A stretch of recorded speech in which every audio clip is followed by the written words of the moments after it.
अस्सलाम वालेकुम dear students, मैं हूं आपकी टीचर डॉक्टर अनम और आज हम पढ़ेंगे biology and the service of Mankind. यानी कि बायोलॉजी ने इंसानियत के लिए कौन कौन सी सर्विसेज की हैं या कौन कौन से काम किए हैं। अगर आप सर्विसेज को देखें बायोलॉजी की तो उसमें हमारे पास आ जाता है इम्प्रूव्ड वैरायटीज़, यानी कि अच्छी किस्में, चाहे वो प्लांट की हों या एनिमल्स की हमें मिली हैं। इसके अलावा फूड प्रोडक्शन या फूड की तैयारी में बायो ने एक अहम किरदार अदा किया है। इसके साथ साथ biological control, nutrient management, food preservation यानी फूड को महफूज करना और डिज़ीज़ को कंट्रोल करना, इसमें भी बायो ने काम किया है। सबसे पहले आ जाती हैं हमारे पास इम्प्रूव्ड वैरायटीज़। प्लांट्स और एनिमल्स के जो ब्रीडर्स हैं या जो पालते हैं एनिमल्स को और पौधों को, उन्होंने प्लांट्स और एनिमल्स की बेटर वैरायटीज़ जो हैं वो बनाई हैं, जिनके अंदर हमारे पास वीट आ जाती है, गंदम, चावल, मकई, चिकन, काऊ और शीप। और ये उन्होंने किस तरह से बनाई हैं? ये बनाई है उन्होंने सेलेक्टिव ब्रीडिंग के थ्रू। सेलेक्टिव ब्रीडिंग में क्या होता है कि आप एक अच्छा जानवर जो है उसको सेलेक्ट कर लेते हैं, जिसमें आपको लगता है कि भाई इसकी मिल्क प्रोडक्शन ज़्यादा अच्छी है, या इससे हमें अच्छा गोश्त मिल सकता है, या इससे हमें ज़्यादा अच्छी राइस मिल सकते हैं, तो आप उसको सेलेक्ट कर लेते हैं और उसके बाद आप उसकी ब्रीडिंग करते हैं। ब्रीडिंग का मतलब है कि आप उसको ग्रो करते हैं। जैसे हमारे पास यहाँ पर मुख्तलिफ़ तरह के पौधे हैं, इनमें से हमने ये वाला पौधा सेलेक्ट कर लिया क्योंकि ये हमें अच्छी यील्ड दे रहा है या अच्छी पैदावार दे रहा है। इसके बाद आपने उसको अगली जनरेशन में सिर्फ़ और सिर्फ इसी पौधे को लगाया और आप देख सकते हैं कि यहाँ पर जितने भी आपके पास पौधे आए हैं उनके अंदर सब में ही अच्छी यील्ड या अच्छी पैदावार मिल गई है। तो इस तरह से सेलेक्टिव ब्रीडिंग के ज़रिए आप अच्छी वैरायटीज़ को या अच्छी किस्मों को चुन लेते हैं। इसके साथ जो पोल्ट्री ब्रीडर्स हैं उन्होंने एक चिकन की किस्म को डेवलप किया है जिसको हम ब्रॉयलर कहते हैं। अब ब्रॉयलर क्या है जी कि ये आपको बहुत जल्दी और बहुत सस्ता वाइट मीट जो है वो फ़राहम कर देता है, यानी कि बहुत तेज़ी से बढ़ता है और उसके अंदर गोश्त की मिकदार भी ज़्यादा होती है। इसके साथ साथ जीन्स को भी आप जानवरों में या प्लांट्स के अंदर ट्रांसफ़र कर सकते हैं, और वो कौन सी जीन्स होती हैं वो जीन्स होती हैं डिज़ीज़ रेजिस्टेंस की। डिज़ीज़ रेजिस्टेंस का मतलब है कि ऐसी जीन प्लांट या एनिमल के अंदर डाल दी जाती है जिससे उसके ऊपर कोई भी बीमारी असर नहीं करती या वो ख़ास बीमारी असर नहीं करती, यानी कि वो उस बीमारी के अगेंस्ट रेजिस्टेंस शो करते हैं। इवन कि अगर उस बीमारी का जो बैक्टीरिया है वो भी उनकी बॉडी के अंदर एंटर कर जाए तो भी वो बीमारी में मुब्तला नहीं होंगे। इसके साथ साथ दूसरे भी डिज़ायरेबल करैक्टरिस्टिक्स के लिए आप जीन्स को डाल सकते हैं। जैसे कि आप चाहते हैं कि पौधा जो है उसकी पैदावार ज़्यादा हो तो आप उसकी वाली जीन उसके अंदर डाल सकते हैं। अगर आप चाहते हैं कि गाय ज़्यादा दूध दे तो वो वाली जीन आप उसके अंदर डाल सकते हैं। तो ये सारा काम आप किस तरह से करते हैं? ये आप करते हैं जेनेटिक इंजीनियरिंग के ज़रिए।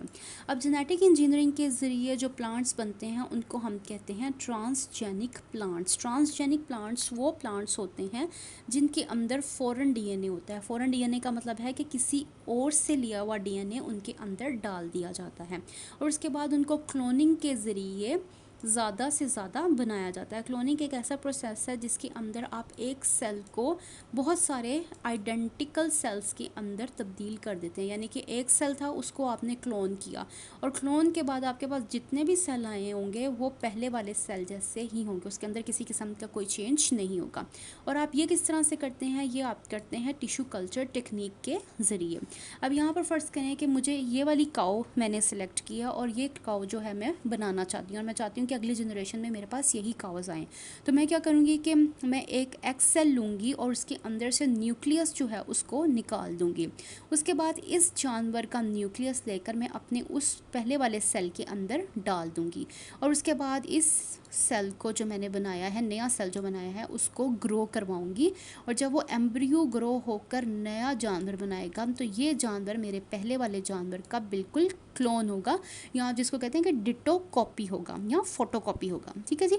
तो इस तरह से आप इम्प्रूव वैरायटीज़ को हासिल कर सकते हैं। फिर आ जाती है आपके पास फूड प्रोडक्शन। फूड प्रोडक्शन भी बायो की मदद से बहुत तेज़ी से इंक्रीज़ हुई है क्योंकि आपने वैरायटीज़ को इम्प्रूव कर लिया है और जैसे जैसे वैरायटीज़ इम्प्रूव कर दी गई हैं आपके पास हाई यील्ड यानी कि ज़्यादा पैदावार आना शुरू हो गई है और डिज़ीज़ रेजिस्टेंस वाली वैरायटीज़ भी आपके पास आ गई है। यानी कि इवन दो के उस इलाके पौधे के अंदर बीमारी फैली हुई है लेकिन उन जानवरों को और उन पौधों को वो बीमारी नहीं लगेगी। यहाँ पर हमारे पास ये एक बॉयलर चिकन का जो है वो ग्राफ शो किया हुआ है, जिसमें 1957 में जो हमारे पास चिकन था उसका वेट 0.9 किलोग्राम होता था, और जैसे जैसे वक्त गुजरता गया तो 1978 में ये 0.9 केजी का चिकन जो है 1.8 केजी का गोश्त देना शुरू हो गया। यानी कि जैसे जैसे आपने उसकी सेलेक्टिव ब्रीडिंग करते गए तो वो इम्प्रूव होता गया, और उसके बाद 2005 में हमारे पास जो बॉयलर चिकन आता है वो 4.2 केजी का वेट या 4.2 केजी का गोश्त जो है वो पैदा करता है। और ये किस तरह से हुआ कि इस तरह इम्प्रूव वैरायटीज़ की वजह से हमारे पास ज़्यादा फूड प्रोडक्शन होना शुरू हो गई है। फिर आ जाता है हमारे पास बायोलॉजिकल कंट्रोल। नॉर्मली अगर आप देखें तो फंजीसाइड्स को और इंसेक्टिसाइड्स को इस्तेमाल किया जाता है। फंजीसाइड्स वो केमिकल्स होते हैं जो फंजाई को ख़त्म करने के लिए इस्तेमाल किया जाते हैं, और इंसेक्टिसाइड्स वो केमिकल्स हैं जो इंसेक्ट्स को ख़त्म करने के लिए इस्तेमाल किया जाते हैं। लेकिन अब इनका साइड इफ़ेक्ट क्या होता है कि इसकी वजह से जो पौधा होता है वो भी कमज़ोर हो जाता है, उसकी पैदावार कम हो जाती है। इसके अलावा उसके ऊपर जिस जानवर ने या जिस इंसेक्ट ने या जिन कीड़ों ने हमला किया है वो रेजिस्टेंस हो जाते हैं। यानी कि इवन दो कि आप ये वाली इंसेक्टिसाइड उसके ऊपर छिड़क रहे हो लेकिन उसके बावजूद वो कीड़ा जो है वो नहीं मरता, क्योंकि वो उसका रेजिस्टेंट हो गया है। इसके साथ साथ इन्वायरमेंटल पोल्यूशन भी पैदा हो जाती है। तो इस वजह से ये साइड इफ़ेक्ट्स आ जाते हैं आपके पास फंजीसाइड्स के और इंसेक्टिसाइड्स के। अब बायोलॉजिकल कंट्रोल में क्या होता है कि आप ज़िंदा जानदार इस्तेमाल करते हैं उन इंसेक्ट्स को या उन कीड़ों को मारने के लिए। बायोलॉजिकल कंट्रोल के अंदर पेस्ट्स को या कीड़ों को मारने के लिए आप लिविंग ऑर्गेनिजम्स को या जिंदा जानदारों को इस्तेमाल करते हैं जो उनको खा लेते हैं। ठीक है, जैसे कि एफिड जो एक कीड़ा है जो उसने वॉलनट ट्री के ऊपर हमला करता है और उसके बाद वॉलनट ट्री को जो है वो ख़त्म कर देता है। उसको ख़त्म करने के लिए या उसके अटैक्स को रोकने के लिए साइंसदानों ने क्या किया कि उसके ऊपर वैस्प को अटैक करवा दिया। वैस्प ने क्या किया कि उसने एफिड को खाना शुरू कर दिया, और जैसे जैसे एफिड का नंबर कम होना शुरू हुआ वॉलनट ट्री की पैदावार बढ़ना शुरू हो गई। इसके अलावा आप बैक्टीरिया को भी इस्तेमाल कर सकते हैं बीमारियों को पेस्ट को कंट्रोल करने के लिए, और इस बैक्टीरिया को हम कहेंगे बायो पेस्टिसाइड्स। बायो हम क्यों कहेंगे? क्योंकि हम जानदार या लिविंग जानदार को इस्तेमाल कर रहे हैं। अब वो तमाम प्रैक्टिसेस या वो तमाम काम जो कि आप प्रिवेंट करने के लिए या महफूज रखने के लिए, और इसके अलावा जो क्रॉप्स की बीमारियां हैं या फसलों की बीमारियों को मैनेज करने के लिए इस्तेमाल करते हैं, उसको हम कहते हैं इंटीग्रेटेड डिजीज़ मैनेजमेंट। यानी कि तमाम चीज़ों को मिलाकर आपने बीमारी को मैनेज कर लिया है या बीमारी को रोक लिया है। फिर आ जाती है हमारे पास न्यूट्रिएंट मैनेजमेंट। ये जानना बहुत ज़रूरी है कि एक पौधे को ग्रो करने के लिए हमें कितनी न्यूट्रिएंट देनी पड़ेगी या उसे कौन कौन सी चीज़ों की ज़रूरत है कि वो ज़्यादा से ज़्यादा पैदावार दे।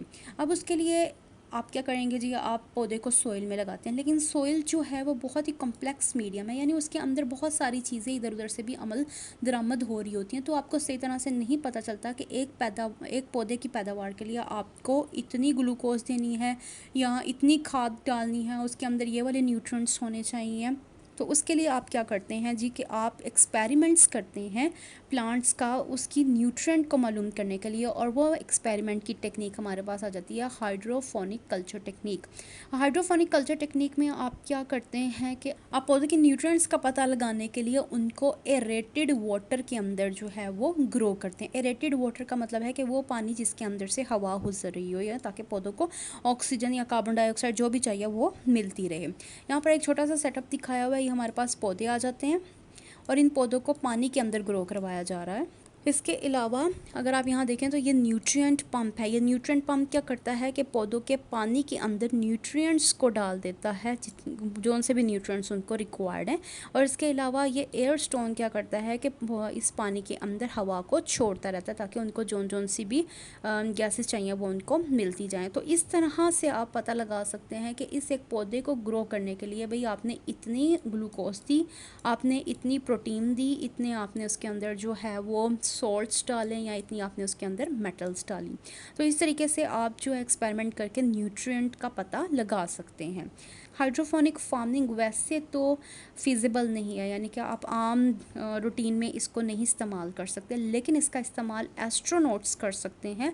एस्ट्रोनॉट्स वो लोग जो स्पेस में जाते हैं या खला में जाकर रहते हैं, अब वो क्या कर सकते हैं कि वो इस टेक्निक के ज़रिए अपनी जो सब्जियां हैं उनको उगा सकते हैं और उस स्पेस में भी सब्जियों का मज़ा ले सकते हैं। फिर हमारे पास आ जाती है फूड प्रिजर्वेशन, यानी कि फ़ूड को या खुराक को महफूज करना। डिफरेंट टेक्निक्स यूज़ की जा चुकी हैं फ़ूड को प्रिजर्व करने के लिए, ताकि उसको ख़राब होने से बचाया जा सके और एक लंबे डिस्टेंस को भी आराम से वो कवर कर ले। यानी कि अगर आपने गांव में जो है वो गाय का दूध जो है वो निकाला है, ठीक है, अब आपने गांव से शहर तक जो दूध पहुंचाना है, तो उसका जो लॉन्ग डिस्टेंस है या लंबा रास्ता है, उस टेक्निक के ज़रिए हम मिल्क को इस तरह से महफूज कर लेते हैं कि वो आराम से उस लंबे रास्ते के ज़रिए आप लेकर जा सकते हैं और वो ख़राब नहीं होगा।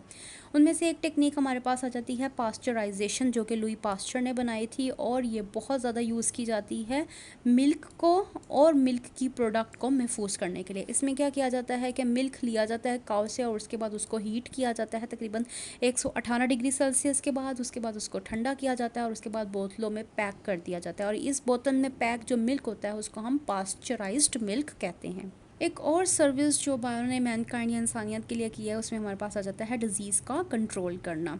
बहुत सारे अच्छे तरीके इस्तेमाल किए जा चुके हैं डिज़ीज़ को कंट्रोल करने के लिए, जिसमें से हमारे पास जो 3 अहम तरीके आ जाते हैं उसमें आ जाता है प्रिवेंटिव मेजर्स। प्रिवेंटिव मेजर्स का मतलब है कि बीमारी को होने से महफूज रखना।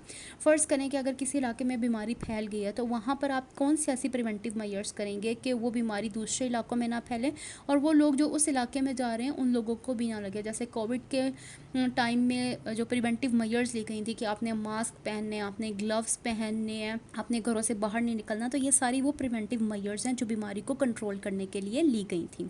इसके बाद हमारे पास आ जाता है वैक्सीनेशन। वैक्सीनेशन में क्या करते हैं कि आपको वैक्सीन इंजेक्ट कर दी जाती है या वैक्सीन का टीका लगाया जाता है जो आपकी इम्यूनिटी को बढ़ा देता है। जैसे कोविड के टाइम में हम लोगों ने वैक्सीन्स लगवाई हैं, बिल्कुल उसी तरह से।